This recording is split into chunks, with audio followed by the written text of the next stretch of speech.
¿Estás seguro de esto?, preguntó su madre desde el asiento trasero, sin siquiera mirarlo, como si ya supiera la respuesta. Mateo no respondió. Solo ajustó la corbata, tragó saliva y caminó hacia la entrada lateral del jardín comunal, donde una figura esperaba bajo un toldo de bugambillas. Ella era Lucía. No llevaba vestido de novia. Solo un vestido blanco sencillo, de algodón, con los bordes un poco desgastados por el uso. Pero en sus ojos, dos pozos de luz ámbar, brillaba una determinación que ni las tormentas más fieras podrían apagar. Al verla, Mateo sintió que el aire le faltaba. No porque fuera hermosa, aunque lo era, con una belleza que nacía del alma, sino porque con ella, por primera vez en su vida, se sentía real. Pensé que no vendrías, dijo Lucía, con una sonrisa tenue que no ocultaba el temblor en su voz. Y dejar que te cases con otro, bromeó, aunque su voz salió ronca, como si las palabras se le atoraran en la garganta. Ella rió, y ese sonido fue como el primer rayo de sol tras una semana de nubes. Se acercó, y sin importarle la lluvia ni los ojos que pudieran estar observándolos desde las ventanas, tomó su mano. No hay otro, murmuró. Solo tú. Siempre tú. Mateo cerró los ojos. Sintió el tacto de sus dedos, ásperos por el trabajo en el taller de costura donde pasaba las jornadas. Recordó las noches en que se escapaba de las fiestas de la alta sociedad para caminar con ella por el río, hablando de libros, de sueños pequeños, de un futuro donde no importaran los apellidos. Quiero construir algo que dure, le había dicho una vez. No quiero riquezas. Quiero raíces. Pero las raíces de Mateo estaban enredadas en deudas, en herencias, en expectativas que lo ahogaban desde niño. Su padre había muerto diciendo, los Valdés no se casan por amor. Se casan por legado. Y ahora, al mirar a Lucía, sentía que traicionaba a ambos, a su familia por amarla, y a ella por saber que ese amor tal vez no bastaría contra el mundo que los rodeaba. ¿Y si no puedo darte lo que mereces?, preguntó, casi en un susurro. Ella lo miró fijamente, como si pudiera ver más allá de sus ojos, hasta el miedo que se escondía en su pecho. No necesito lo que tienes, Mateo. Solo necesito que estés. Que elijas estar. Él asintió, pero en su interior, una grieta comenzaba a abrirse. Porque ya sabía que, tarde o temprano, tendría que elegir. Y temía que, cuando llegara ese momento, no tendría el coraje para elegir bien. La ceremonia fue íntima. Solo el párroco, dos testigos del pueblo, y los abuelos de Lucía, con las manos nudosas y los ojos llenos de lágrimas. Cuando el cura dijo, «Puedes besar a la novia», Mateo lo hizo con una urgencia que delataba años de contención. Y en ese beso, creyó que podría vencer al destino. Pero el destino, como todo en la vida de los Valdés, tenía sus propias reglas. Esa noche, mientras Lucía dormía con una sonrisa en los labios, Mateo se quedó despierto en el balcón, mirando las estrellas. Sentía el peso de un anillo en su dedo, cálido y extraño. Era la primera vez que poseía algo que no podía comprar, y eso, más que felicidad, le daba miedo. «Hoy huele a pan», dijo Lucía una mañana, descalza, con el cabello recogido en una trenza desordenada, mientras mezclaba harina en un cuenco de madera. «Pan», Mateo sonrió, acercándose por detrás y apoyando la barbilla en su hombro. «Solo huelo a ti». Ella se rió, y giró para besarlo, con las manos llenas de harina que dejaron marcas blancas en su camisa. En ese instante, él sintió que el mundo entero podía desmoronarse y no le importaría, con tal de que ella siguiera riendo así, con los ojos brillantes y el alma desnuda. Pero las llamadas comenzaron a llegar. Primero fue una, suave, discreta. El mayordomo de la finca familiar, con voz neutra, «El consejo espera su regreso, señor Valdés. Hay decisiones urgentes». Mateo colgó sin responder. Luego fue su tía, con esa dulzura venenosa que solo los Valdés dominaban. «¿Vas a dejar que una costurera te ate a ese agujero de tierra, Mateo, después de todo lo que tu padre construyó?» Cada llamada era como una piedra arrojada al estanque de su nueva vida. Las ondas se ensanchaban, tocaban los rincones más íntimos, y cada vez que Lucía lo miraba con esa pregunta silenciosa en los ojos, «¿Qué pasa?», él se hundía un poco más en la mentira. «Nada», decía, forzando una sonrisa. «Solo asuntos de la empresa». Pero una noche, mientras caminaban bajo las estrellas por el sendero del río, Lucía se detuvo. Mateo, su voz era baja, casi un susurro. ¿Estás feliz? Él la miró. La luna dibujaba sombras suaves en su rostro, y el viento movía su vestido como si la tierra misma quisiera abrazarla. Sí, respondió, demasiado rápido. Ella asintió, pero no volvió a preguntar. Solo apretó su mano con más fuerza, como si temiera que se desvaneciera. La felicidad, descubrió Mateo, no era un estado constante. Era una decisión, repetida cada hora, cada minuto. Y él empezaba a dudar de su capacidad para seguirla tomando. Una tarde, mientras Lucía cosía junto a la ventana, llegó una carta. El sobre era grueso, con el escudo familiar en cera roja. Mateo la leyó en el cobertizo, lejos de su vista. Era una advertencia formal: si no regresaba antes de la reunión anual de accionistas, su tío asumiría el control del patrimonio. Y con él, vendría la alianza matrimonial con la hija de los Delgado, una unión que salvaría la empresa de la quiebra. Esa noche, no durmió. Lucía, a su lado, respiraba con calma, ajena al caos que rugía en su pecho. Él la observó. En la penumbra. La curva de su cuello, el leve movimiento de su pecho al respirar, la forma en que sus dedos se entrelazaban con los suyos incluso en sueños. ¿Cómo explicarle que amaba más su presencia que su futuro, que prefirió perderla antes que verla humillada en un mundo que jamás la aceptaría al amanecer? Tomó una decisión que lo perseguiría durante años. Lucía, dijo, sentado al borde de la cama, con la voz quebrada. Creo que cometí un error. Ella abrió los ojos, aún soñolientos, pero alerta. ¿Qué quieres decir? Esto, nosotros, tragó, las palabras se le atoraban como espinas.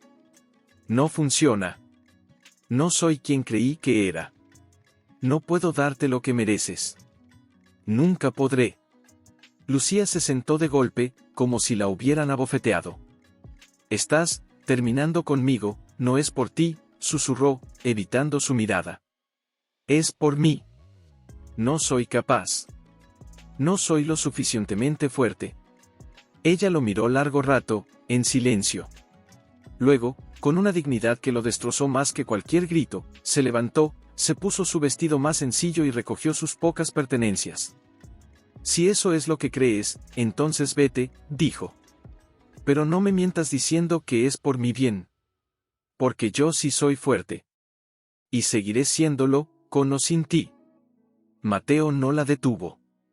No pudo.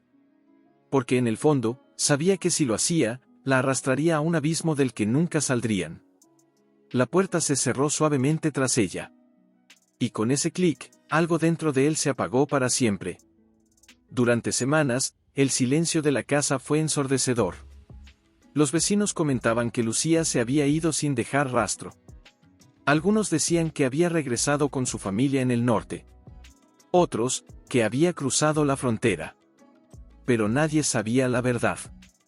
Y Mateo, con el alma en pedazos y el corazón enjaulado en un traje de gala, regresó a la mansión familiar. Firmó los papeles. Aceptó la alianza. Y enterró su nombre bajo el peso del apellido Valdés. Pero en las noches más oscuras, cuando el eco de las fiestas se desvanecía y el alcohol ya no alcanzaba para dormir, cerraba los ojos, y volvía a sentir el tacto de sus manos con harina, y el olor a pan en una cocina que ya no existía. Lo que no sabía era que, mientras él construía su jaula de oro, Lucía llevaba dentro de sí una semilla. 4 semillas, idénticas, latiendo al ritmo de un destino. Tu silencio es incómodo, Mateo, le dijo una noche en la cena de compromiso, mientras jugueteaba con su copa de vino. ¿Acaso no estás contento de salvar el nombre de tu familia? Él no respondió. Solo miró por la ventana, hacia el jardín que alguna vez había soñado compartir con Lucía, plantando lavanda y dejando que los niños corrieran entre los arbustos. Pero los únicos niños que rondaban sus pensamientos eran fantasmas. Imposibles. Porque Lucía se había ido, y con ella, cualquier posibilidad de futuro. Lo que Mateo ignoraba era que, en un pequeño apartamento alquilado en un pueblo a 300 kilómetros de allí, Lucía combatía su propia tormenta. Había descubierto el embarazo apenas unas semanas después de su partida. Al principio, lo negó. Luego, lo temió. Finalmente, lo aceptó como un acto de valentía, no de debilidad. Pero no estaba sola. Su hermana mayor, Rosa, la acogió sin preguntas, y el médico del pueblo, el viejo doctor Mendoza, le prometió discreción. «No tienes que hacer esto sola», le dijo Rosa una tarde, mientras le preparaba té de manzanilla. «Sí tengo», respondió Lucía, acariciándose el vientre a un plano. «Porque si alguien descubre quién es el padre, volverá por ellos. Y no permitiré que los use como fichas en su juego». Sabía cómo funcionaba el mundo de los Valdés. Sabía que un heredero necesitaba herederos, pero no por amor. Por legado. Y ella no entregaría a sus hijos a un sistema que los convertiría en extensiones de un apellido, no en personas. Mientras tanto, en la capital, la presión sobre Mateo se intensificaba. «¿Y bien?», preguntó su tía durante una reunión familiar en el salón principal. «¿Has hablado con la chica? ¿Ha aceptado mudarse a la finca?» «No hay chica», dijo Mateo, con una voz tan plana que sorprendió incluso a él mismo.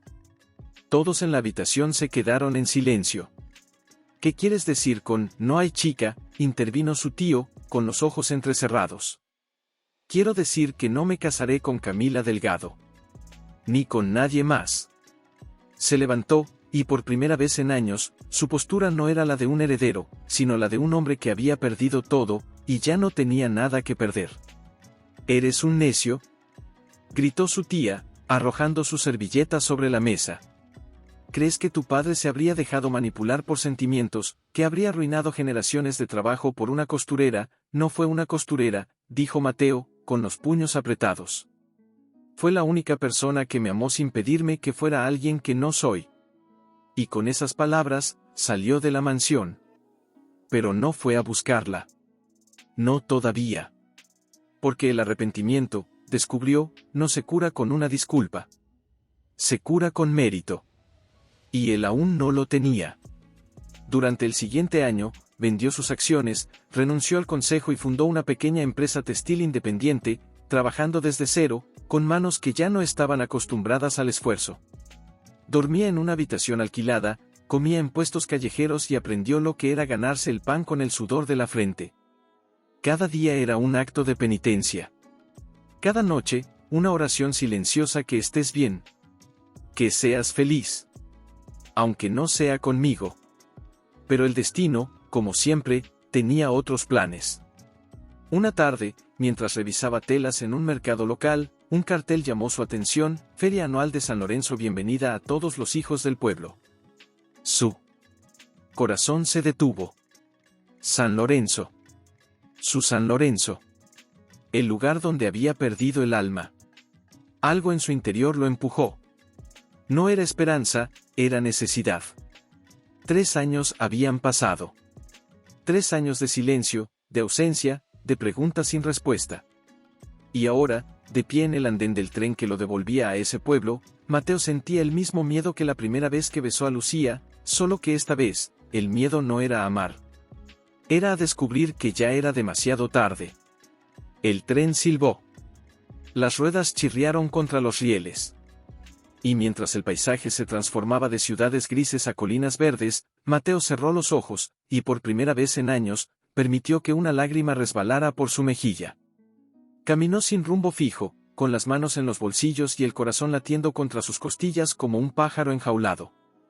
No tenía un plan. Solo una necesidad insoportable de verla. De saber que estaba bien. Aunque nunca volviera a hablarle. Fue en la plaza central donde lo vio. No a ella al principio. Sino a ellos. 4 niños, idénticos como reflejos en un espejo roto, corrían alrededor de un banco bajo la sombra de una jacarandá en flor. Mismos ojos claros, misma risa contagiosa, mismos rizos rubios que brillaban bajo el sol de la tarde.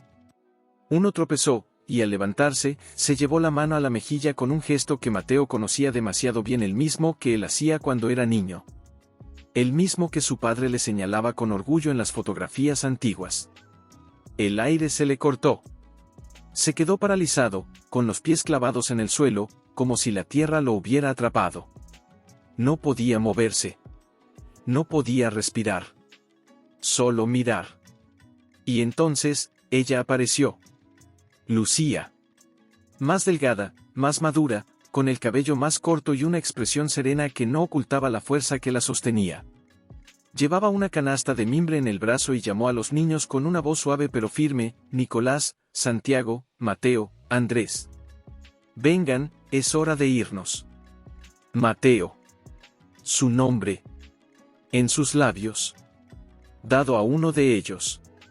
El mundo entero se desdibujó. El murmullo de la plaza, el canto de los pájaros, el viento entre las hojas, todo se apagó. Solo existía ella.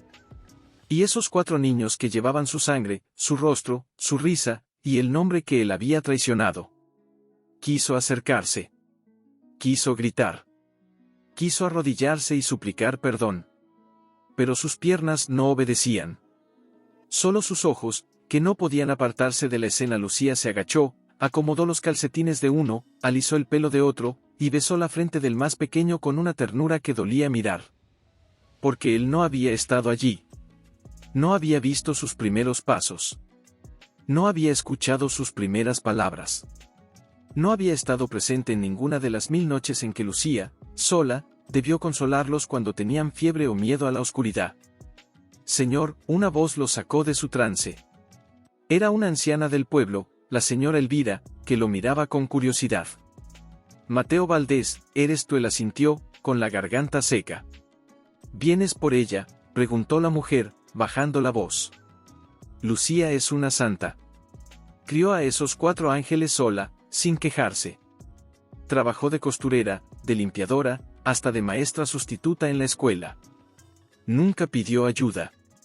Nunca mencionó tu nombre, pero los niños siempre preguntaban por su papá. Mateo sintió que el suelo cedía bajo sus pies. Ellos, saben, no, respondió la señora Elvira, con tristeza. Ella les dice que su papá se fue antes de que nacieran. Que tal vez un día regrese, si es digno de ello. Las palabras cayeron como piedras sobre su pecho. Digno. No había vuelto por orgullo. No había vuelto para reclamar. Había vuelto porque no podía vivir sin saber. Pero ahora entendía que no se trataba de querer regresar. Se trataba de merecerlo. Y en ese instante, Lucía alzó la vista. Sus ojos se encontraron con los suyos a través de la plaza. El tiempo se detuvo. Ella no mostró sorpresa. Ni ira. Solo una calma que cortaba más profundo que cualquier grito. Cerró la canasta, tomó la mano de los niños y caminó hacia él, lenta, segura, como si hubiera estado esperando ese momento desde siempre. Hola, Mateo, dijo, con voz clara, sin temblor. Lucía, yo, balbuceó, pero las palabras no salían. Ella lo miró a los ojos, luego a los niños, y finalmente volvió su mirada hacia él. No necesitamos tu arrepentimiento ahora, dijo, con una dulzura que no ocultaba la dureza de su determinación. Ellos tienen una vida. Yo tengo paz. Y tú tienes que decidir si viniste a perturbar eso, o a ganártelo. Y sin esperar respuesta, giró sobre sus talones y se alejó, con los 4 pequeños siguiéndola, ajenos al terremoto que acababa de sacudir el alma de su. Pasó la noche en la pensión más humilde del pueblo, la misma donde solía hospedarse cuando venía a ver a Lucía en secreto, años atrás. Las paredes olían a humedad y a recuerdos. Se sentó en la cama, con las manos temblando, mirando la ventana abierta al cielo estrellado. Afuera, todo dormía. Pero dentro de él, una tormenta rugía. Al amanecer, no se permitió dudar. Se levantó, se lavó la cara con agua fría y caminó hacia la plaza. No con arrogancia. No con promesas vacías. Sino con los hombros caídos y los ojos limpios. Allí, como si el destino lo hubiera planeado, los vio de nuevo. Lucía lavaba ropa en la fuente de piedra del centro, con los 4 niños jugando cerca, construyendo torres de piedras y riendo con esa alegría salvaje que solo tienen los pequeños. Mateo se detuvo a unos metros, sin atreverse a acercarse más. Pero uno de los niños, el que se llamaba Mateo, lo vio primero. «Mira, mamá», exclamó, señalando con el dedo. «Es igual que en el espejo». Lucía se enderezó. Lentamente. Sus manos seguían mojadas, las mangas de su blusa remangadas hasta los codos. No dijo nada. Solo lo miró, con esa calma que ya no era indiferencia, sino resistencia. ¿Qué haces aquí?, preguntó al fin, sin alzar la voz. Quiero ayudar, dijo Mateo, y esta vez las palabras salieron claras, sin tartamudeos. Ella frunció el ceño. ¿Ayudar, con qué? Con tu dinero, con tus disculpas, con mis manos, respondió, acercándose un paso. Con mi tiempo. Con lo que sea que me permitas dar. No vengo a exigir nada, Lucía. Solo, a estar. Ella lo miró largo rato, como si buscara en sus ojos alguna señal de engaño.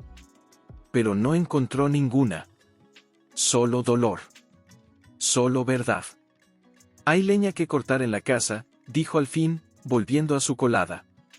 Si quieres ayudar, empieza por ahí. Y no hables con los niños. Aún no.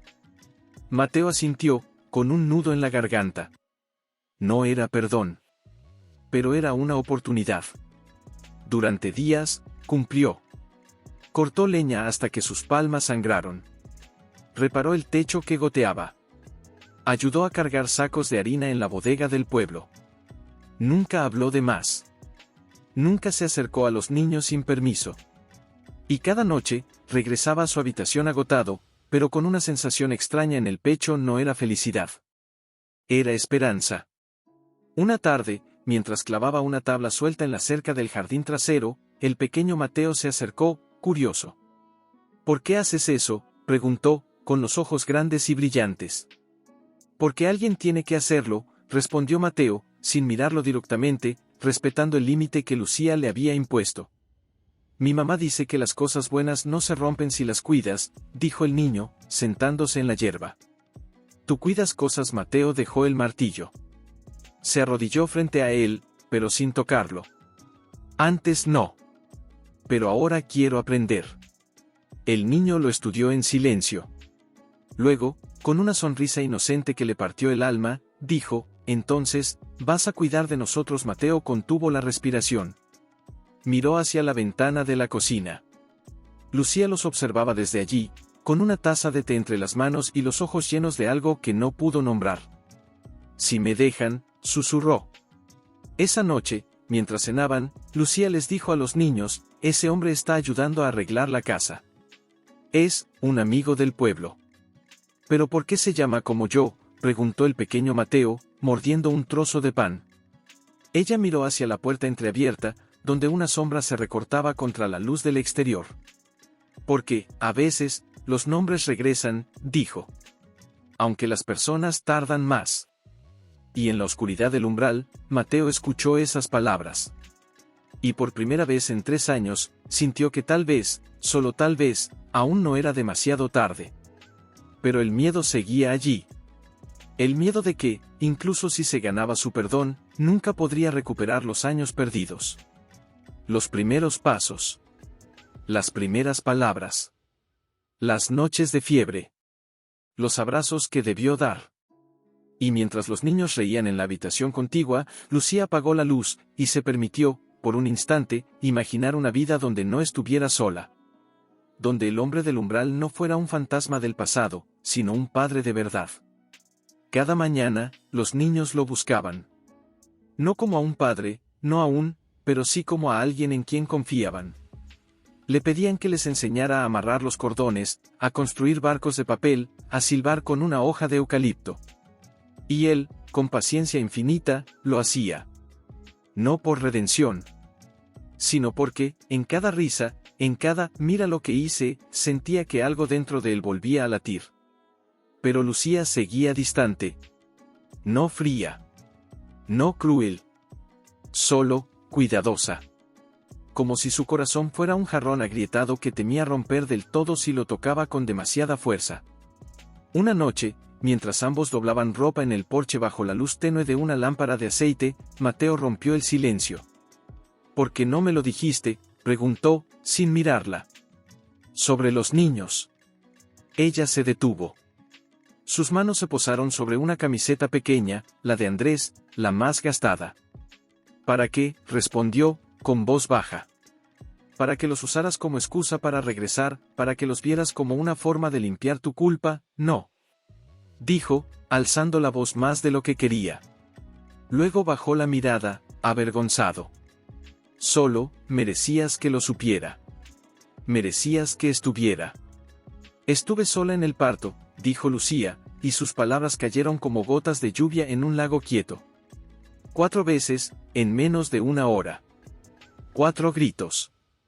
4 vidas que sostuve con mis propias manos mientras el médico corría de un lado a otro. Y en cada uno de esos momentos, te busqué. No con los ojos. Con el alma. Y no estabas. Mateo sintió que el aire se le escapaba. Quiso hablar, pero no había palabras suficientes. Solo lágrimas que se negaban a caer. No espero que entiendas el miedo, continuó ella, ahora con la voz temblorosa. El miedo de criarlos sabiendo que su padre los abandonó antes de nacer. El miedo de que un día pregunten por ti, y que la verdad los lastime más que la mentira. Yo los amaría, dijo, casi en un susurro. Con todo lo que soy. Con todo lo que ya no soy. Ella lo miró entonces. Directamente a los ojos. Y por primera vez en años, no vio al heredero Valdés. Vio al hombre que una vez le había jurado amor bajo la lluvia, con las manos llenas de harina y el alma al descubierto. El amor no se demuestra con palabras, Mateo, dijo. Se demuestra con días. Con presencia. Con elecciones. ¿Estás dispuesto a elegirlos, incluso si nunca te llaman, papá? Él asintió, sin dudar. Ya los elegí. Desde que los vi en la plaza. Esa noche, el viento cambió de dirección. Algo entre ellos se movió, sutil, como una puerta entreabierta. Pero el destino, como siempre, no. Se conformaba con pequeños gestos. Al día siguiente, mientras los niños jugaban en el patio trasero, Nicolás, el más inquieto, tropezó con una piedra y se golpeó la cabeza contra el borde de la mesa de madera. Gritó, y en segundos, la sangre comenzó a brotar. ¡Mamá! Lloró, asustado.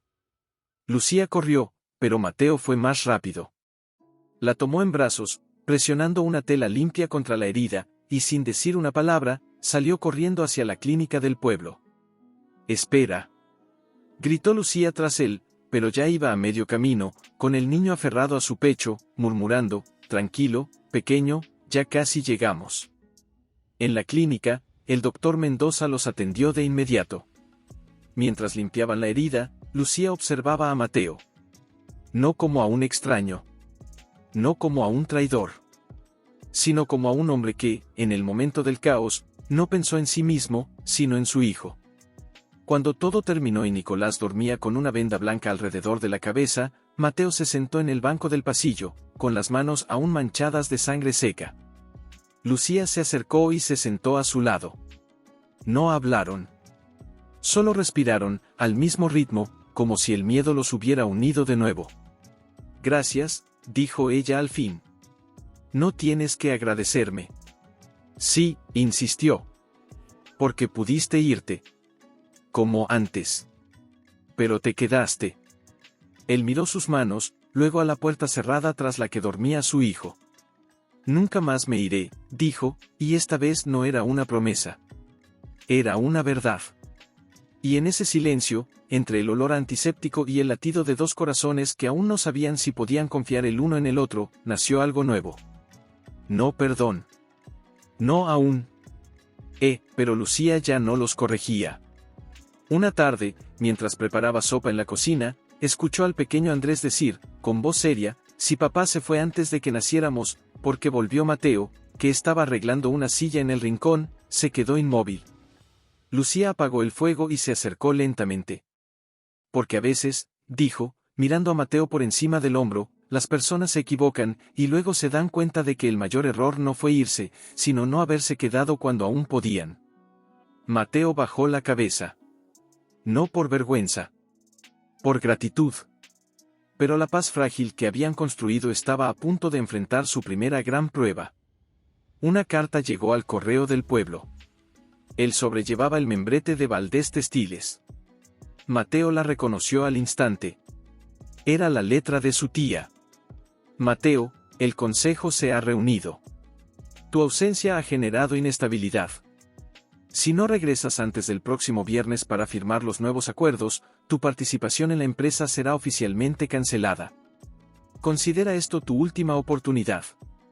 No mencionaba a Lucía. No mencionaba a los niños. Pero el mensaje era claro: o volvía al mundo que había abandonado, o perdía para siempre el último lazo con su pasado. Esa noche, no durmió. Caminó por el patio trasero, bajo la luna llena, mirando la ventana de la habitación donde los 4 niños dormían, apiñados como cachorros. Pensó en la mansión, en los salones helados, en las decisiones que se tomaban sin corazón. Y luego pensó en esto, en el olor a sopa de cebolla, en las risas al atardecer, en la forma en que Lucía, sin querer, ya dejaba que sus dedos rozaran los suyos al pasarle una taza de café. Al amanecer, dobló la carta y la guardó en el cajón más profundo de su maleta. ¿Vas a irte?, preguntó Lucía desde la puerta de la cocina. Ya estaba despierta, con una bata gastada y el cabello suelto. Él no se sorprendió. Como si ella supiera que la tormenta llegaba. No, dijo, sin dudar. Mateo, esa empresa es tu herencia. ¿Tu nombre? Mi nombre ya no es Valdés, respondió, acercándose. Mi nombre es el que me dan ellos cuando me abrazan. Es el que me das tú, cuando me miras como si aún hubiera esperanza. Ella lo miró largo rato. Luego, con voz apenas audible: y si un día te arrepientes, me arrepentí el día que me fui, dijo. Cada segundo desde entonces ha sido vivir con ese peso. Pero contigo, con ellos, no siento el peso. Siento que respiro. Lucía dio un paso adelante. Por primera vez en 3 años, fue ella quien cerró la distancia. Entonces quédate, susurró. No por ellos. No por mí. Quédate porque ya no puedes vivir de otra forma. Y en ese instante, algo se selló entre ellos. No con anillos. No con palabras juradas. Sino con una mirada que lo decía todo. Pero el destino, como siempre, no concedía victorias sin pruebas. 2 días después, durante la feria anual del pueblo, mientras los niños jugaban entre los puestos y Mateo ayudaba a Lucía a montar su pequeño stand de costura, una voz fría y familiar cortó el aire. Así que aquí estás. Mateo se giró. Camila Delgado, con un vestido de seda y tacones que no pertenecían a ese suelo de tierra, lo miraba con una mezcla de desprecio y curiosidad. Te buscamos en todas partes, dijo, con una sonrisa forzada. Pero nunca imaginé que te encontraría, cuidando de esto. Lucía se puso a su lado, instintivamente, como protegiendo lo suyo. ¿Quién es ella?, preguntó, en voz baja. Nadie, dijo Mateo, con firmeza. Solo un eco del pasado. Pero Camila no se fue. Miró a los niños, uno por uno, y luego a Lucía. 4 niños. Todos iguales. Qué conveniente, dijo, con una sonrisa ácida. Sabía la familia Valdés que su heredero tenía una progenie escondida porque si lo descubren, basta. Gritó Mateo, con una voz que hizo que incluso el bullicio de la feria se detuviera un instante. No amenaces lo que no entiendes. Camila lo miró, sorprendida. Luego, con una risa cortante, giró sobre sus talones y desapareció entre la multitud. Pero el daño estaba hecho. Esa noche, Lucía no pudo dormir. Sentada en la mecedora del porche, con los brazos cruzados sobre el pecho, miraba la oscuridad como si en ella pudiera ver el futuro. ¿Crees que vendrán por ellos?, preguntó, cuando Mateo se sentó a su lado. No, dijo él. Porque esta vez, no voy a dejar que nadie decida por mí. Ni por ustedes. Y tomó su mano. Esta vez, ella no la soltó. Porque ya no era cuestión de perdón. Era cuestión de proteger lo que finalmente habían recuperado. Los niños sentían, aunque no entendían. Lucía, por su parte, cosía en silencio junto a la ventana, con los ojos levantados cada vez que un coche se detenía en la esquina del pueblo. ¿Vendrá alguien por nosotros?, preguntó Santiago una tarde, mientras jugaba con un carrito de madera que Mateo le había tallado. Mateo se detuvo, la navaja aún en su mano. No, dijo, con suavidad.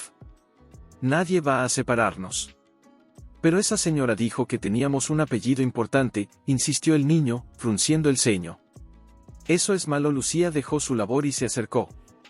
Se arrodilló frente a él, tomándolo de las manos.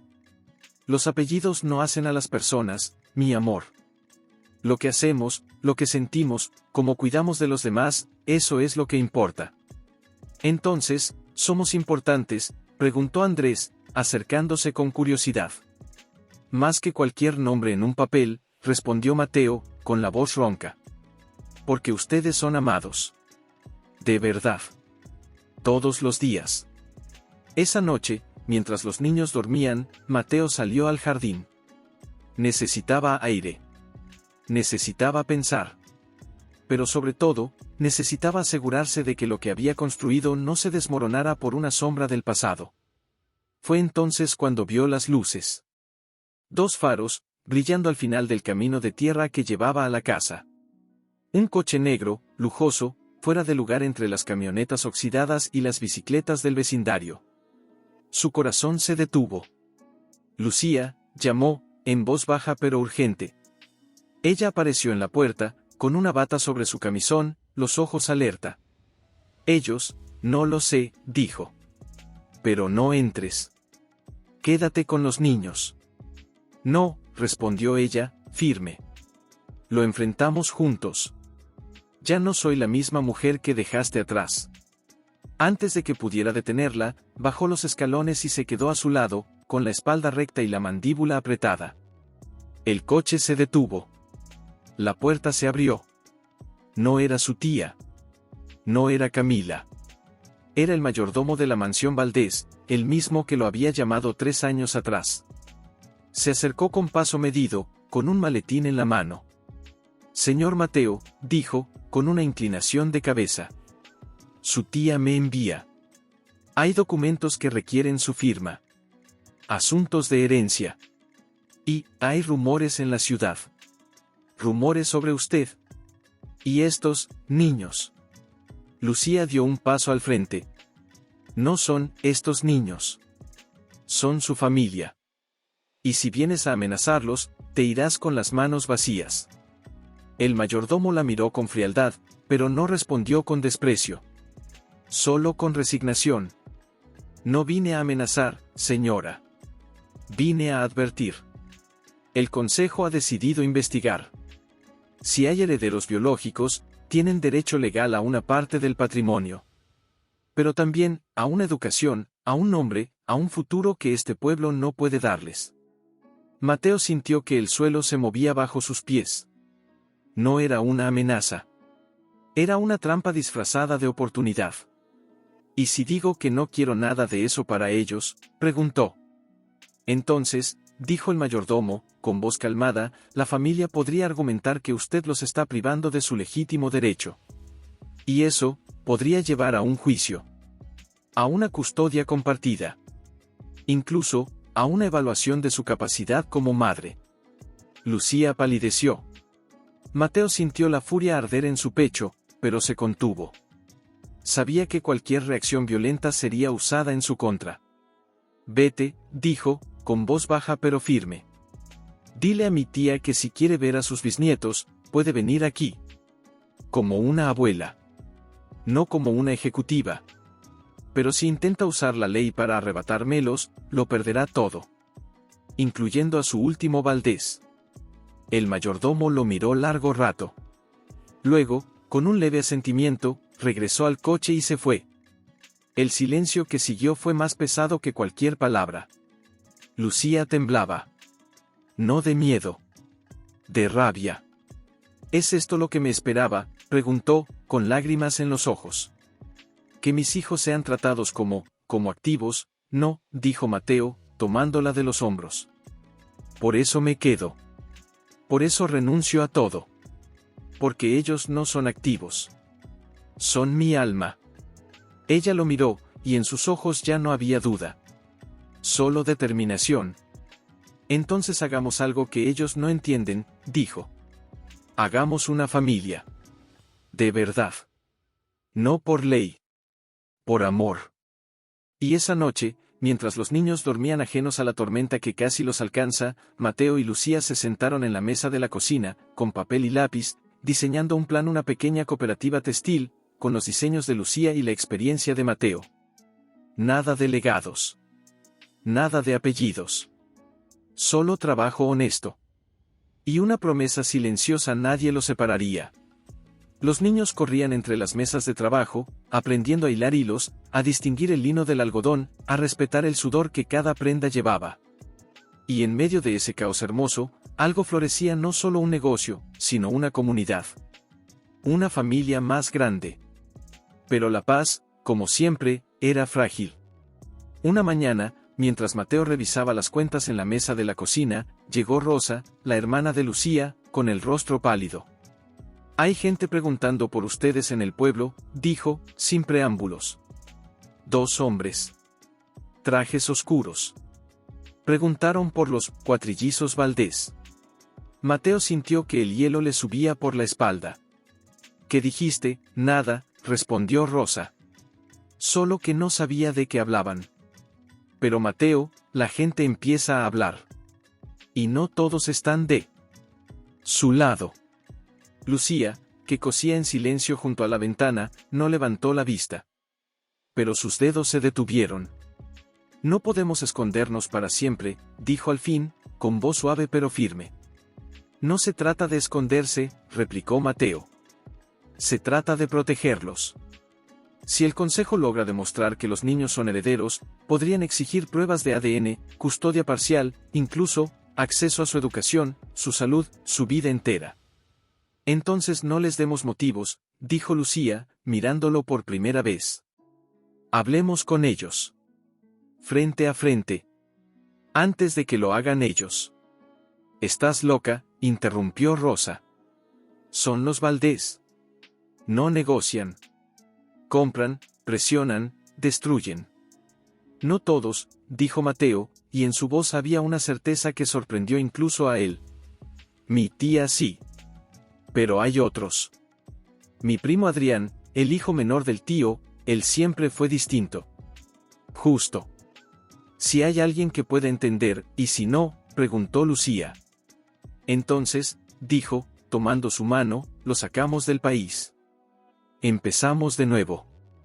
Donde nadie conozca nuestros nombres». Ella lo miró largo rato. Luego asintió. «Pero no como fugitivos. Como familia». 2 días después, Mateo escribió una carta. No de súplica. No de disculpa. Sino de convocatoria. La envió a Adrián Valdés, con una sola línea: «Si quieres conocer a los verdaderos herederos de este nombre, ven solo. Y ven con el corazón abierto». La respuesta llegó una semana después. Una nota breve, escrita a mano: «Estaré en la plaza de San Lorenzo el viernes, al atardecer. Solo». El viernes llegó con un cielo plomizo, cargado de lluvia inminente. Lucía se arregló con cuidado, no por vanidad, sino por dignidad. Puso a los niños al cuidado de Rosa y caminó junto a Mateo hacia la plaza, con el corazón golpeándole el pecho como un tambor de guerra. Allí, bajo el mismo árbol donde Mateo los había visto por primera vez, estaba Adrián. Más joven que su tía, con el mismo porte aristocrático, pero los ojos más suaves. Se levantó al verlos. «No sabía si vendrías», dijo Mateo. «Tampoco yo», respondió Adrián, con una media sonrisa. «Pero cuando leí tu carta, sentí que era mi deber. Por papá». Él siempre dijo que los Valdés perdieron el alma cuando dejaron de mirar a los ojos de la gente. Hubo un silencio incómodo. Luego, Lucía habló. «No queremos su dinero. No queremos su nombre. Solo queremos criar a nuestros hijos en paz». Adrián la miró con respeto. «Lo entiendo. Pero el consejo no, y si no actúo, ellos lo harán. Con peor suerte para ustedes». «¿Qué propones?», preguntó Mateo. «Un acuerdo. Ustedes reconocen a los niños como Valdés, legalmente. Yo garantizo que nadie los tocará. Pero a cambio, un pequeño porcentaje de las ganancias de la cooperativa irá a un fondo educativo a su nombre. solo para ellos. Controlado por mí. Y si en el futuro quieren acceder al legado, podrán hacerlo. Pero no será obligatorio. Lucía miró a Mateo. En sus ojos había duda. Pero también esperanza. ¿Y si decimos que no?, preguntó. Entonces, dijo Adrián, con tristeza, no podré protegerlos. Porque la ley está de su lado. Y el dinero, siempre encuentra el camino. El viento movió las hojas del jacarandá. Mateo pensó en los niños. En su risa. En sus preguntas. En el derecho que tenían a elegir su propio destino, incluso si ese destino llevaba un apellido que él odiaba. Aceptamos, dijo al fin. Pero con una condición: tú nunca te acercas a ellos sin nuestro permiso. Y si alguna vez usas ese apellido para lastimarlos, te destruiré con mis propias manos. Adrián asintió, sin temor. No vine por poder. Vine por redención. La nuestra. Y mientras el primer trueno retumbaba en el cielo, los tres se dieron la mano. No como enemigos. No como aliados. Sino como personas que, por primera vez en mucho tiempo, elegían algo más grande que el orgullo. Pero en la distancia, tras un ventanal de la mansión familiar, su tía observaba todo desde una foto que le había enviado un informante. Redención, murmuró, con una sonrisa fría. ¡Qué palabra tan peligrosa! Y cerró el cajón del escritorio, donde ya preparaba su contraataque. Porque en el juego de los Valdés, nadie ganaba sin que otro perdiera. Y ella no o una serpiente. ¿Estás seguro de esto?, preguntó Lucía al llegar a la puerta, sacudiendo el agua de su cabello. No, confesó. Pero era la única forma de protegerlo sin huir. Si Adrián cumple su palabra, tendrán la puerta abierta, pero no la obligación. Ella lo miró, con los ojos brillantes por la lluvia, o por algo más. Y si no cumple, entonces, dijo, con la voz quebrada, me llevaré a mis hijos y a ti tan lejos que ni el nombre Valdés pueda encontrarnos. Esa noche, mientras los truenos sacudían el techo, los niños dormían tranquilos, ajenos a que sus vidas acababan de cruzar un umbral invisible. Pero Lucía no podía dormir. Se sentó en la mecedora del porche cubierto, con una manta sobre las piernas, mirando la tormenta. Mateo se acercó, sin hacer ruido. Se sentó en el escalón, a sus pies. ¿Tienes miedo?, preguntó. Sí, admitió. Miedo de que esto sea solo una trampa más elegante. Miedo de que un día, uno de ellos quiera irse, y yo no pueda retenerlo. No se irán, dijo él. Porque les daremos algo que la mansión nunca podrá darles: raíces. Amor que no se negocia. Un hogar que no se hereda, se construye. Ella lo miró, y por primera vez en mucho tiempo, permitió que una lágrima escapara. Tú los construiste, Mateo. Tú los elegiste cada día, incluso cuando no sabías si tenías derecho. Ellos me eligieron a mí primero, dijo, con la voz ronca. El día que me llamaron, papá, sin corregirse. Hubo un silencio largo, solo interrumpido por el tamborileo de la lluvia. Pero la calma duró poco. Al amanecer, un sobresellado con cera negra estaba clavado en la puerta con un cuchillo pequeño. No había remitente. Solo una frase escrita a mano: los secretos no duran para siempre. Ni siquiera en San Lorenzo. Mateo lo abrió con manos temblorosas. Dentro, una foto. Era de los niños. Jugando en la plaza.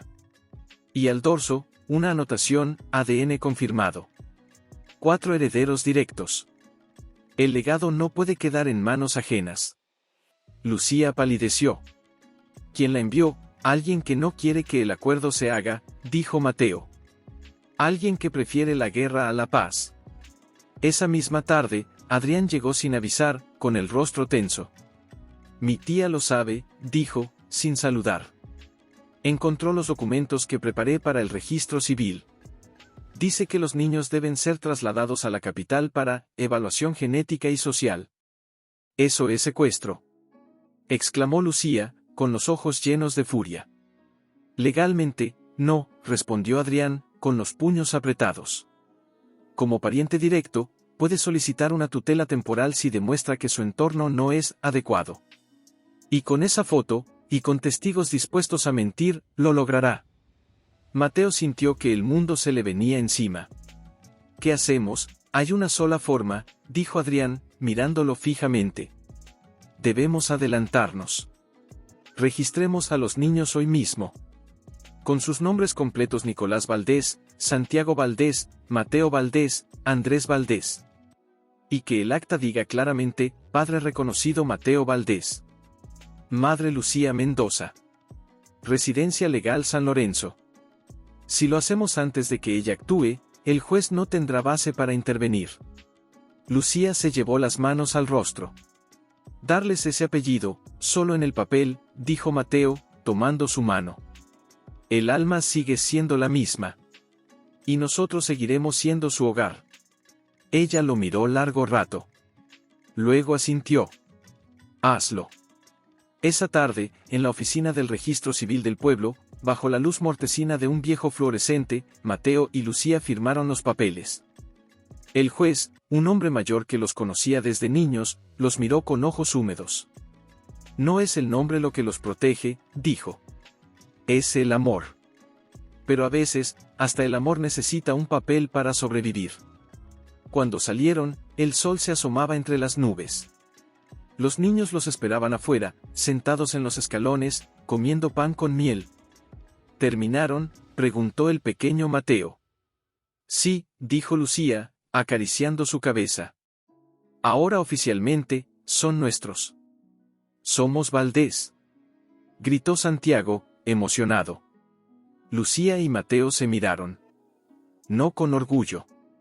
Con dolor. Con esperanza.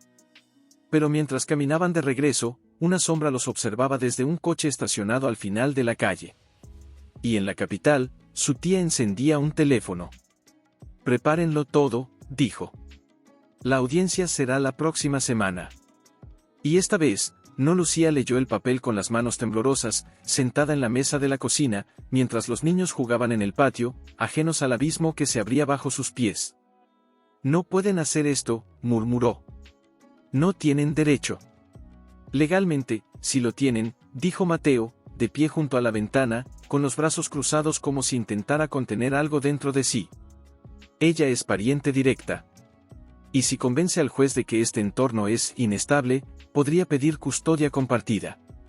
Incluso visitas obligatorias en la mansión. Ellos no conocen la mansión, exclamó Lucía, con la voz quebrada. No conocen los cuchillos que se esconden tras las sonrisas allí. Mateo se acercó y se arrodilló frente a ella, tomando sus manos. Escúchame. Adrián dice que el juez es justo. Pero necesitamos pruebas. Pruebas de que somos buenos padres. De que este es su hogar. No solo una casa, sino un refugio de amor. ¿Y cómo demostramos eso?, preguntó ella, con lágrimas en los ojos. Con fotos, con testimonios, con lo que coso o lo que tú construyes, con la verdad, dijo él. Con todo lo que hemos vivido. Incluso con lo que nos dolió. Esa noche, mientras los niños dormían, Lucía sacó una caja de debajo de su cama.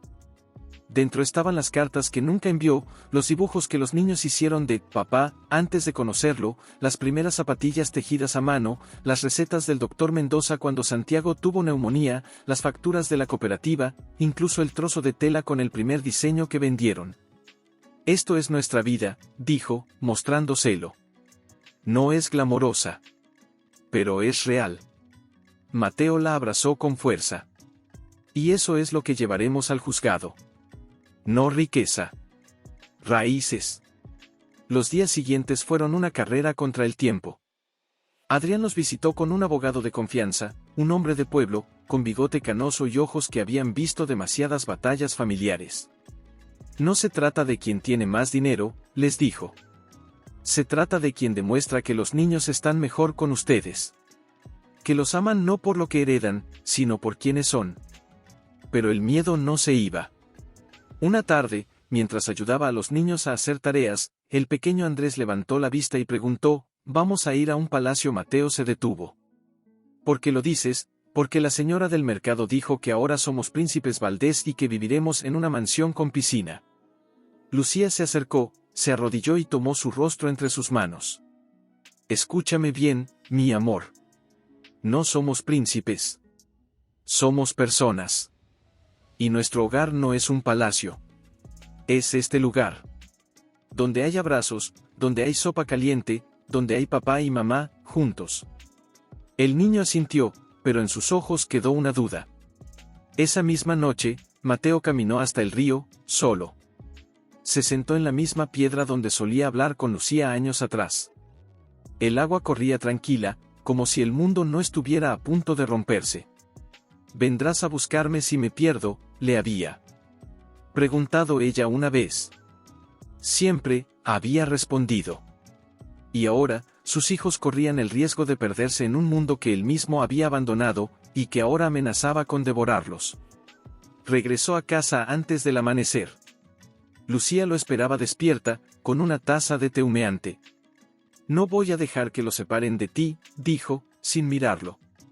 «Ni de mí, ni de su infancia. Y yo no dejaré que los conviertan en piezas de ajedrez», respondió él. Se miraron. Y en silencio, sellaron una promesa más fuerte que cualquier papel: protegerían su familia con todo lo que tenían. Incluso si eso significaba enfrentar al pasado, cara a cara. Porque esta vez, no luchaban por el perdón. Luchaban por el futuro de 4 almas que merecían crecer con el sol en la piel, y Lucía llevaba un vestido sencillo, de los que cosía para las clientas del pueblo, pero con un broche que los niños le habían regalado 4 estrellitas de madera unidas por un hilo. «Porque somos uno», le había dicho Santiago. En el coche, rumbo a la capital, nadie habló. Los niños iban en el asiento trasero, inusualmente callados, como si sintieran la gravedad del momento. Solo el pequeño Mateo preguntó: «¿Vamos a perder nuestra casa?». «No», respondió Lucía, mirándolo por el espejo retrovisor, con la voz firme. «Nuestra casa está donde estemos juntos. Y eso nadie nos lo puede quitar». Al llegar al juzgado, los recibió Adrián en los escalones, con un maletín en la mano y el rostro tenso. «Mi tía ya está adentro», dijo en voz baja. «Trajo testigos. El director de la escuela privada, un psicólogo que nunca ha visto a los niños, y al mayordomo de la mansión. Van a argumentar que ustedes no pueden ofrecerles una formación adecuada. Nosotros les damos algo que ellos jamás podrán darles», dijo Mateo. «Libertad para ser quienes son». Dentro, la sala era fría, con paredes de mármol y sillas de madera dura. Doña Elisa Valdés estaba sentada en primera fila, impecable en un traje de chaqueta gris perla, los guantes cruzados sobre el regazo, la mirada fija al frente como si ya hubiera ganado.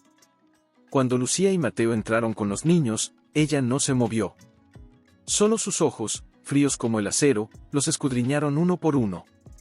«Qué curioso», dijo al fin, sin mirar a nadie en particular. 4 copias exactas del rostro Valdés. Es casi poético. Una descendencia múltiple para asegurar el linaje. Lucía sintió que la ira le subía por la garganta, pero apretó los labios. No caería en su juego. La audiencia comenzó. El abogado de doña Elisa presentó sus argumentos con precisión quirúrgica: entorno rural inadecuado, falta de acceso a educación de élite, ausencia de figura paterna estable hasta hace poco, riesgo de estigmatización social por nacimiento no reconocido inicialmente. Cada palabra era una puñalada. Lucía bajó la cabeza, pero no por vergüenza. Por dolor.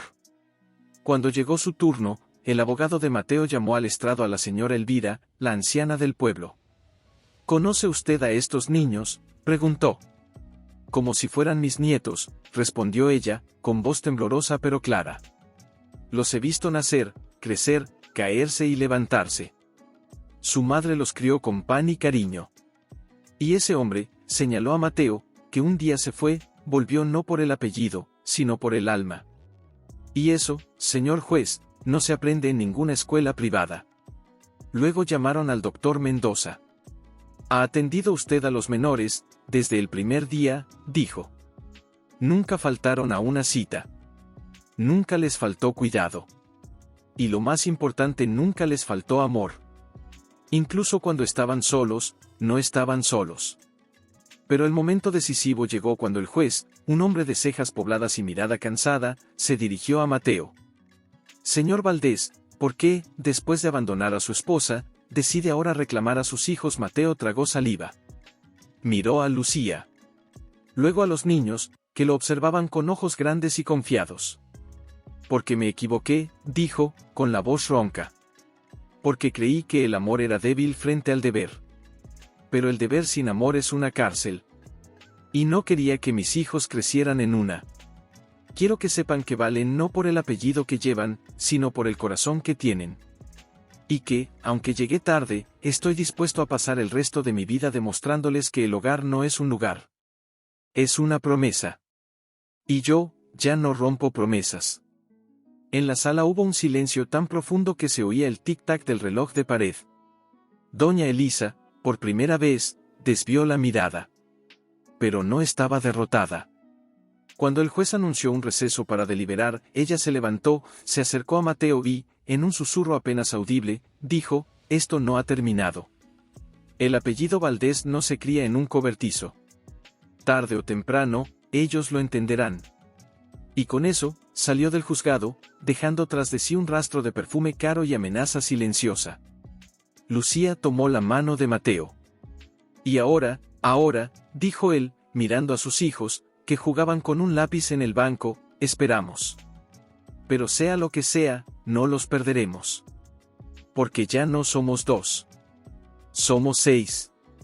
Y en ese instante, el pequeño Andrés corrió hacia él y lo abrazó por la cintura. Eres nuestro papá de verdad. Mateo se arrodilló, con los ojos llenos de lágrimas. Si me deja serlo, hasta el último día de mi vida. El niño asintió, y en su sonrisa estaba toda la esperanza que el mundo había intentado robarles. Pero afuera, en la ciudad que nunca dormía, las sombras ya planeaban su victoria, pero frágil. Como una flor que brota entre las grietas del concreto. Al principio, todo pareció calmar. La cooperativa creció. Los vecinos los miraban con orgullo, no con curiosidad. Los niños corrían libres por los caminos del pueblo, con las rodillas sucias y las sonrisas anchas. Y en las noches, bajo el techo de tejas viejas, la casa volvió a llenarse de risas, de canciones inventadas, de historias contadas al borde de la cama. Pero el pasado, como una sombra, no se resignaba a desaparecer. Una tarde de feria, mientras Lucía tendía su puesto de telas bordadas, Mateo vigilaba a los niños cerca del carrusel de madera. El sol brillaba, la música de un acordeón llenaba el aire, y por un momento, creyó que la paz era real. Fue entonces cuando la vio. Doña Elisa, sola, sin guardaespaldas ni coche lujoso, caminando entre los puestos como una anciana cualquiera. Llevaba un vestido sencillo, casi humilde, y en la mano, un helado de vainilla que le ofreció al pequeño Nicolás cuando pasó corriendo. ¿Quieres probar?, preguntó, con una voz que Mateo nunca le había oído. El niño se detuvo, miró a su madre, luego a Mateo, y finalmente al helado. No, dijo, con timidez. Mi mamá dice que no acepto cosas de desconocidos. Pero yo no soy una desconocida, respondió ella, con una sonrisa suave. Soy tu bisabuela. El mundo se detuvo. Mateo cruzó la plaza en 3 zancadas. No te acerques a ellos, dijo, con la voz baja pero firme, colocándose entre ella y los niños. Solo quería conocerlos, dijo doña Elisa, sin perder la compostura. Tienen sus ojos. Los ojos de los primeros Valdés. Ellos no son un retrato para tu salón, replicó Lucía, que se había acercado con paso firme. Son niños. Y tienen derecho a elegir quién entra en sus vidas. La anciana los miró a ambos, y por un instante, algo en su mirada se quebró. ¿Creen que no sé lo que hice mal?, preguntó. Crié a mi sobrino para ser fuerte. Pero lo hice tan fuerte que perdió el corazón. Y ahora veo a sus hijos, y veo lo que yo destruí.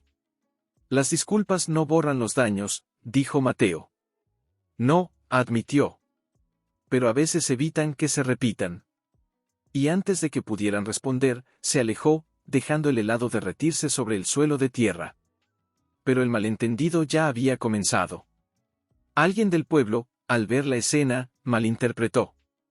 corrió la voz, la abuela de los niños quiere quitárselos, estuvo en la feria con abogados. En cuestión de horas, el rumor se convirtió en alarma.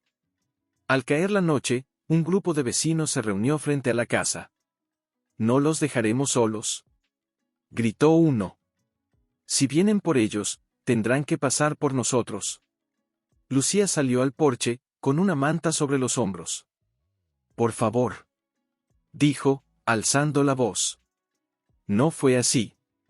Ella no vino con abogados. Solo, vino.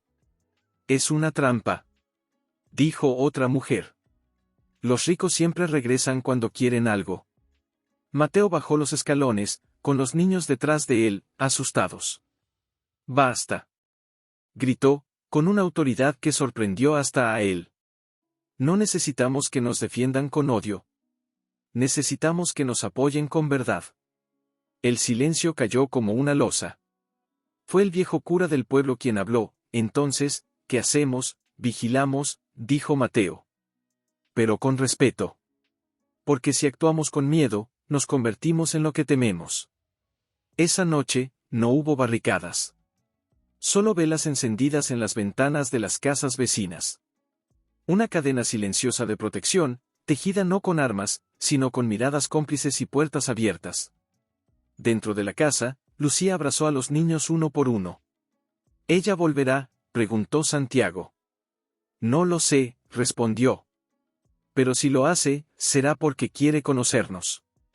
No porque quiere controlarnos».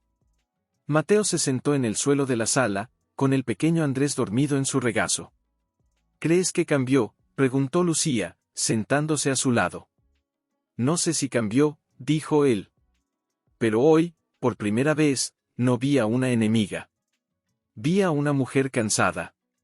Y eso, es más peligroso que la ira. Porque el arrepentimiento, cuando llega tarde, puede ser más destructivo que el rencor». Y mientras la luna iluminaba el jardín, Mateo supo que la verdadera batalla ya no era contra su tía. Era contra el tiempo. Contra los recuerdos. Contra la posibilidad de que, algún día, uno de sus hijos preguntara, «¿Por qué nos abandonaste?», y no tuviera una respuesta que no doliera. Pero lo que nadie esperaba fue el gesto más simple, y más peligroso. Una mañana, al abrir la puerta, encontraron una caja de madera pulida. Dentro, 4 cuadernos de cuero, un juego de lápices finos, y una nota escrita a mano, para que escriban sus propias historias. «EV». Lucía la miró con desconfianza. «¿Crees que es una trampa?». «No», dijo Mateo, tocando el cuero con los dedos. «Es un puente. Y los puentes, siempre tienen 2 lados». Esa noche, mientras los niños exploraban los cuadernos con asombro, el pequeño Mateo preguntó, «¿Quién es EV?». «Alguien que tal vez quiere intentarlo de nuevo», respondió Lucía, con cuidado. Los días siguientes transcurrieron en una calma tensa.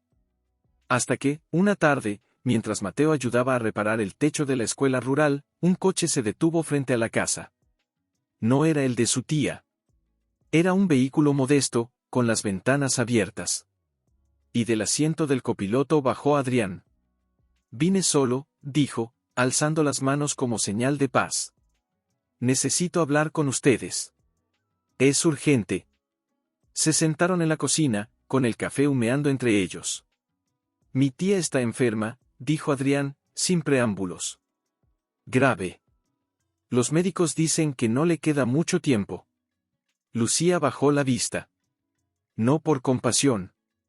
Por instinto de supervivencia». «¿Y eso qué tiene que ver con nosotros?». «Todo», respondió él. «Porque antes de irse, quiere ver a los niños. No como herederos, sino como bisnietos. Y si se niegan, dejará todo el patrimonio a una fundación benéfica, excepto una cláusula si los niños la visitan al menos una vez antes de su muerte. Heredarán una parte simbólica, y la mansión quedará bajo custodia familiar, no corporativa». Mateo frunció el ceño. «Está comprando su redención, está comprando su último deseo», dijo Adrián, con tristeza. «Y si dicen que no, no los culparé. Pero piensen en esto: si rechazan ese gesto, no solo la pierden a ella, sino también la posibilidad de que los niños conozcan su historia completa. No para repetirla, sino para sanarla. Esa noche, la casa estuvo en silencio más profundo que nunca. Los niños dormían. Pero Lucía y Mateo se quedaron despiertos, sentados en la mecedora del porche, mirando las estrellas. No quiero que la vean como una reina, dijo Lucía. Quiero que la vean como una mujer que cometió errores, y que tal vez, al final, entendió el costo. Entonces vayamos, dijo Mateo. Pero en nuestras condiciones.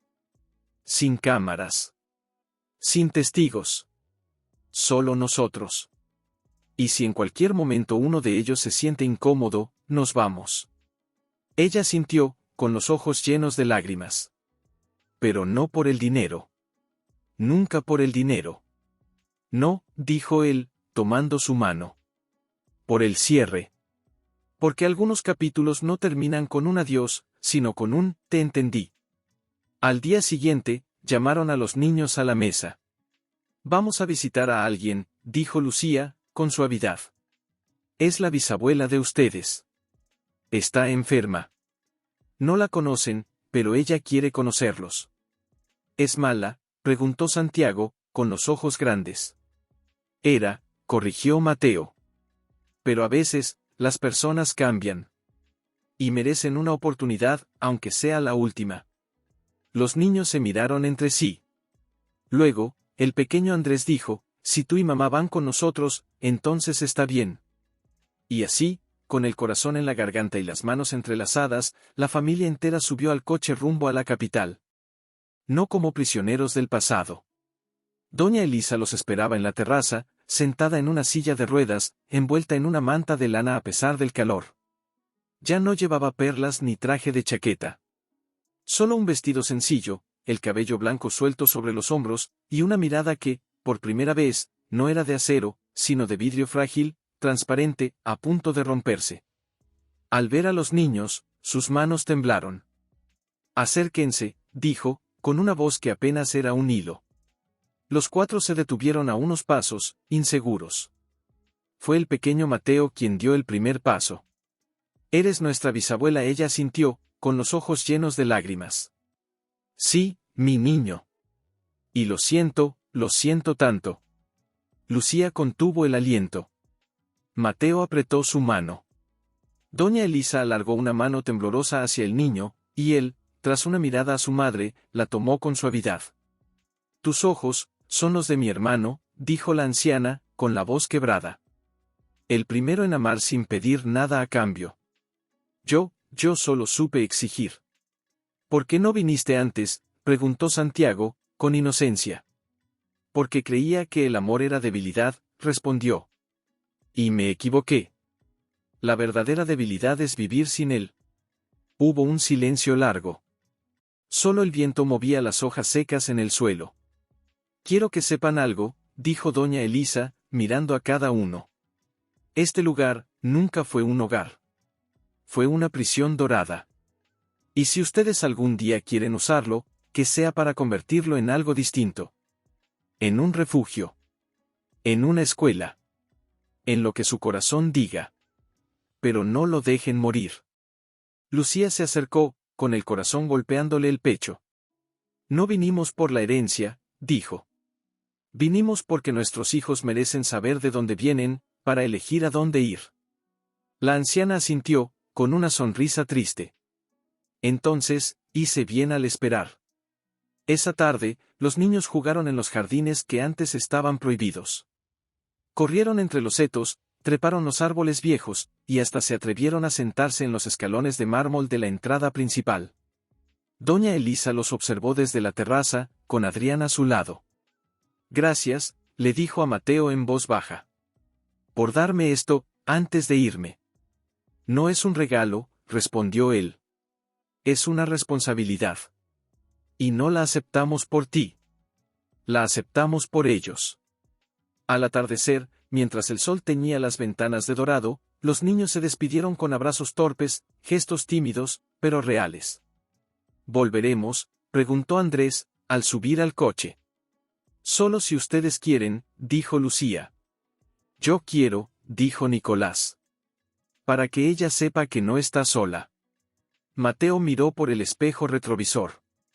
Doña Elisa los despedía con la mano, pequeña y frágil contra el cielo inmenso. Y en ese instante, algo se liberó dentro de él. No era perdón. Era paz. Pero al llegar al pueblo, una noticia los esperaba. El doctor Mendoza los recibió en la puerta de su casa, con el rostro pálido. Uno de los niños tiene fiebre alta, dijo. Santiago. Tiembla. No responde bien. Lucía corrió a la casa, el corazón en la garganta. Santiago estaba en la cama, pálido, con los labios resecos, los ojos cerrados. Mateo lo tomó en brazos al instante. «Llévalo tú», gritó Lucía. «Ve». Y así, bajo la luz tenue del atardecer, Mateo corrió como nunca antes, con su hijo en los brazos, mientras el resto de la familia lo seguía en silencio, rezando. Porque el pasado podía cerrarse, pero el presente exigía luchar. Y esta vez, no habría arrepentimientos. Solo presencia. Solo amor. Solo Padre, agárrate, mi vida, murmuraba, con la voz rota. No te vayas. Por favor, no te vayas. Lucía iba detrás, con los otros 3 niños a cuestas, llorando en silencio, aferrados a sus faldas como si el mundo se hubiera vuelto inseguro de repente. En la clínica, el doctor Mendoza ya los esperaba con todo preparado.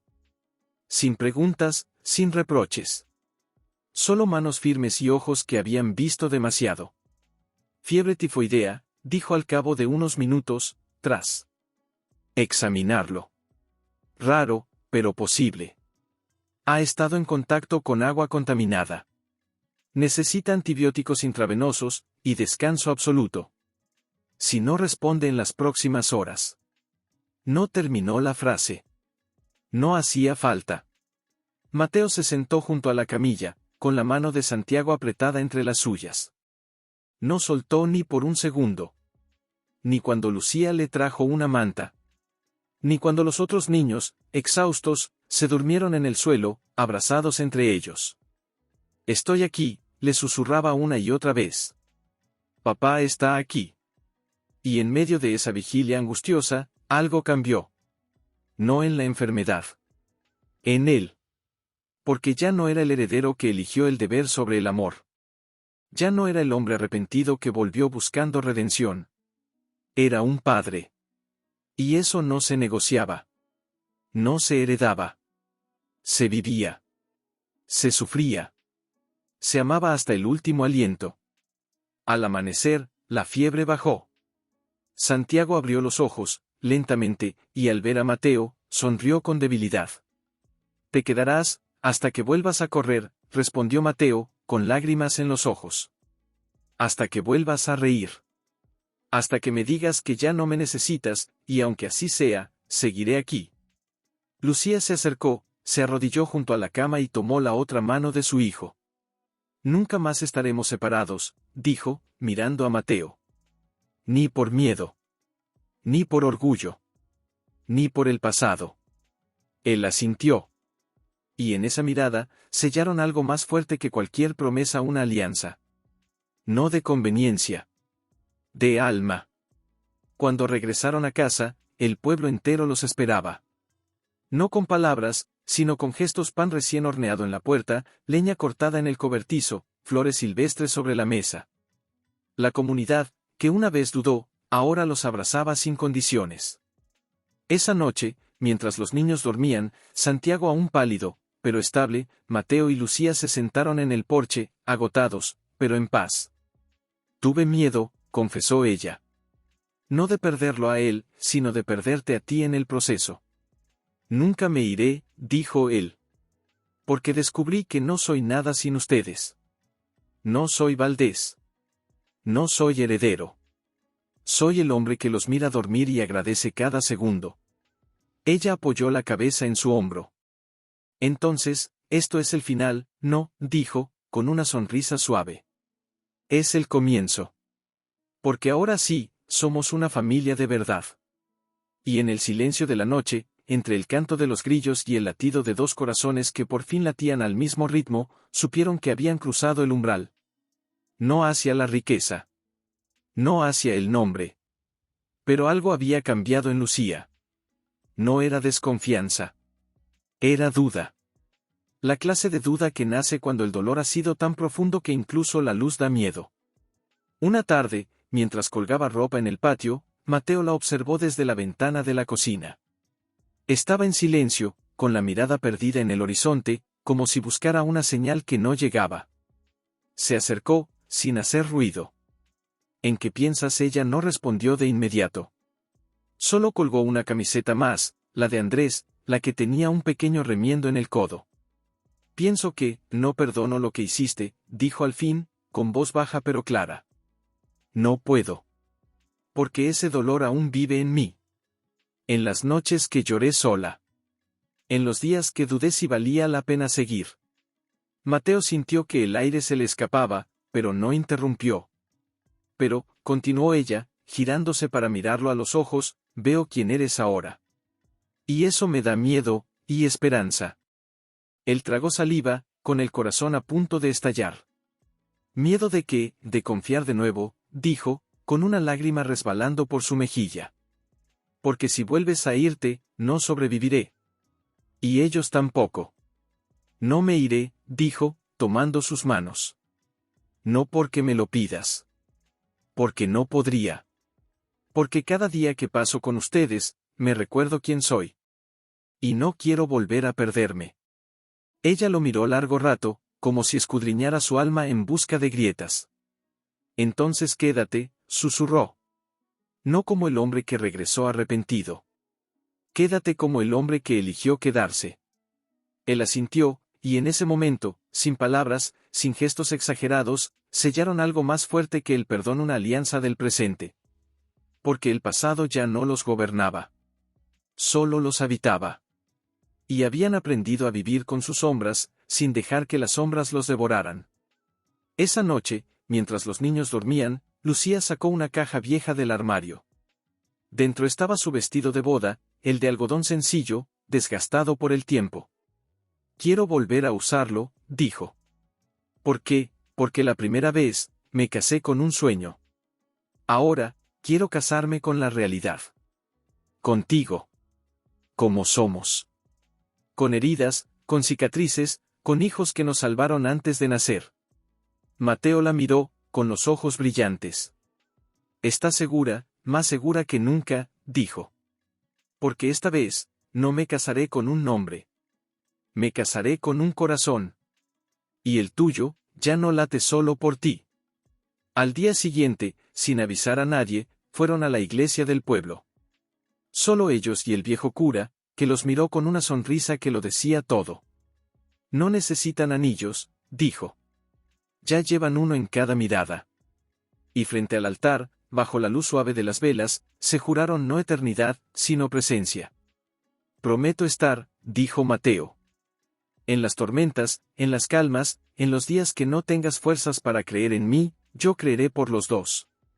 Prometo confiar, dijo Lucía. Aunque el miedo grite. Aunque el pasado susurre.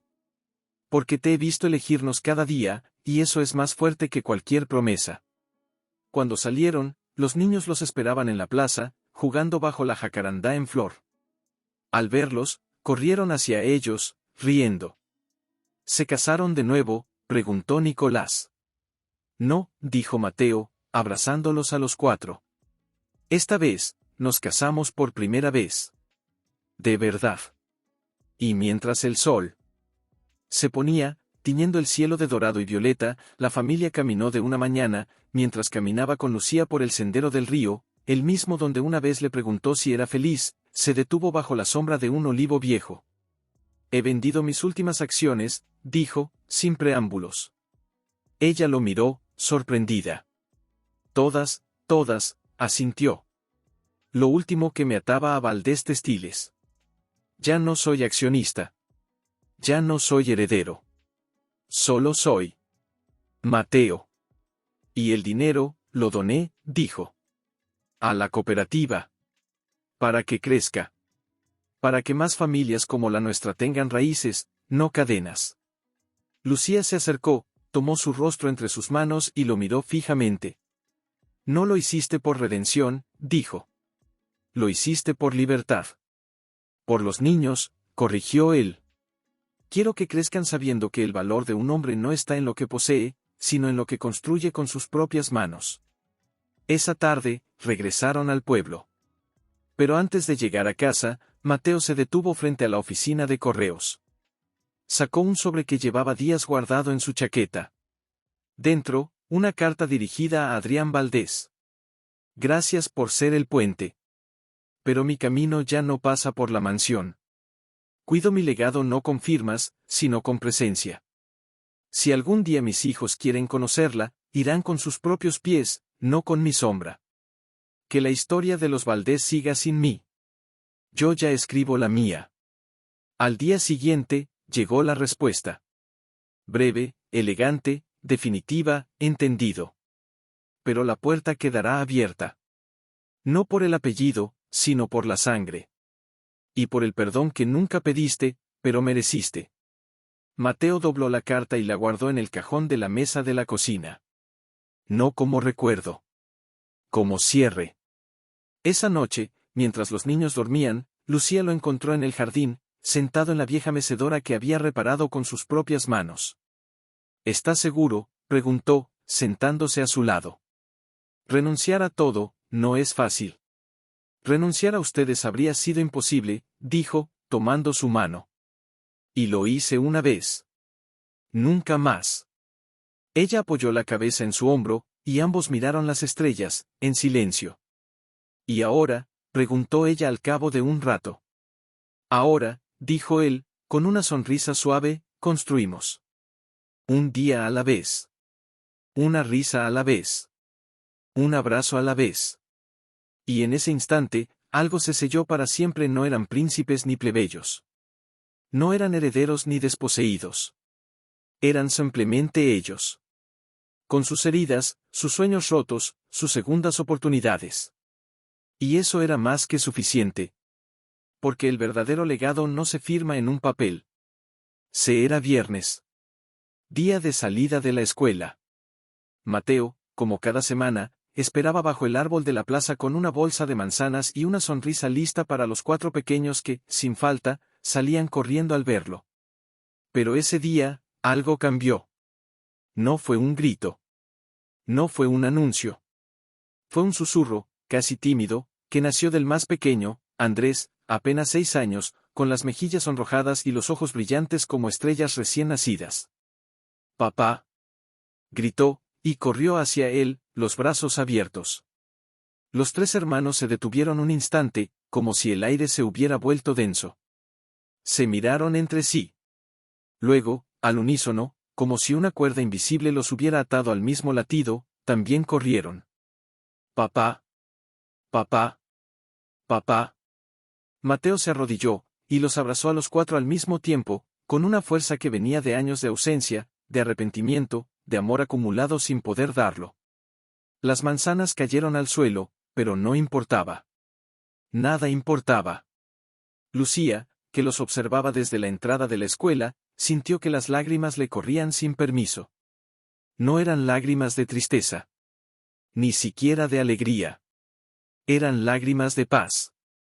De cierre. De un duelo que por fin encontraba su descanso. Se acercó despacio, como quien teme despertar un sueño demasiado hermoso. «¿Escuchaste?», preguntó, con la voz temblorosa. «Sí», dijo Mateo, sin soltar a los niños. «Lo escuché.